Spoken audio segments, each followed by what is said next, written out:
girl who comes in a pouring rain. She never thought twice about love or the money or the pain. Won't find a pretty smile like hers on a magazine. Roll the dice twice on love and she'll do it all again. Matt Joe Gow has a brand new single out, and I'm pleased to say he joins us now. Matt, congratulations on the new music. Thank you. It's always a wonderful thing to finally get some of your music out there. What are some of the people that influenced you in your musical journey? Well, a lot of that would be to do with my mother's music collection. She sort of influenced me by playing a lot of records when I was a kid, and some of it would be the obvious stuff that one might expect: the Rolling Stones, the Beatles, Tom Petty, the Eagles, and I inherited that collection from her.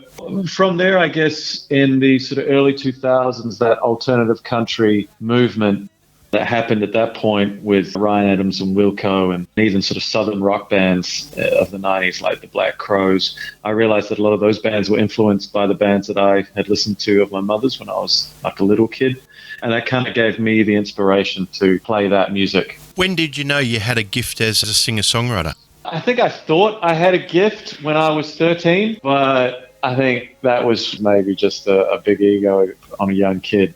But what that did was it allowed me to sort of push on through when my songs were probably terrible, but I just thought, well, these are good, right? Let's keep going. But it wasn't until I think I finished school that I realized people wanted to hear me sing, but I wasn't quite sure on exactly how I was going to tailor that. And as I said, it wasn't sort of until the alternative country sort of Americana movement that it's my songwriting sort of slotted into that well. And I had an idea that was what I wanted to do. And when I got to Melbourne, it connected with what was a sort of vibe at the time. And people were starting to get switched on to that sort of music as well. And we got a bit of a following here. It must be a great feeling for your artists and your genres, your subgenre, that it's being so well received and also recognised as a high achievement, as in like the Golden Guitars. Yeah, it's a world of difference from sort of when I started in 2009, 2010 professionally, and I'm happy for that. You know, it's great to see people using the word Americana or alternative country. I don't have to.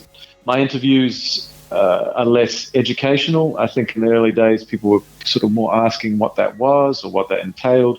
And these days, those festivals exist, Americana festivals and alternative country festivals, and there are a lot more bands on the scene, and that's a good thing. So yeah, it is pretty cool, and it's made life a little easier up to the point, you know, before COVID, obviously, but it made life a little easier to sort of branch out and play more places. And let's fast forward a little bit and talk about 2022. What do you have in your sights for then?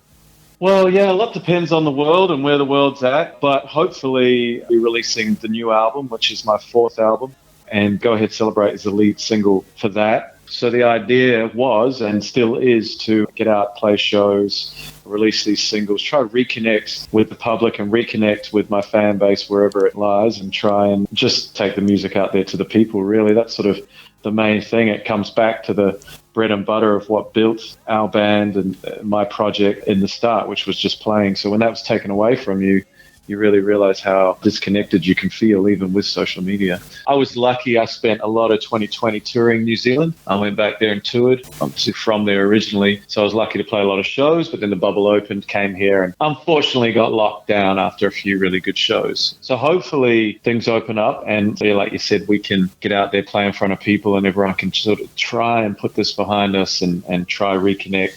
I'll be playing, but I'll also be watching festivals and watching shows. And that's what I did in the brief moments when we were open here in Melbourne a couple months ago. I was just out watching my friends' bands.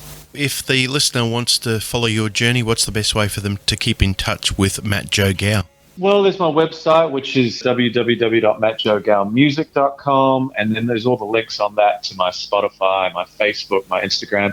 I generally keep up to date on my Facebook the best, and that sort of lists my shows, but so does my website, and anyone can message me on any of those platforms, and I do my best to get back to them, update them, and you can grab my music, either stream it through Spotify or grab it on Bandcamp. When the new album comes out, that'll be on vinyl and CD and all that good stuff.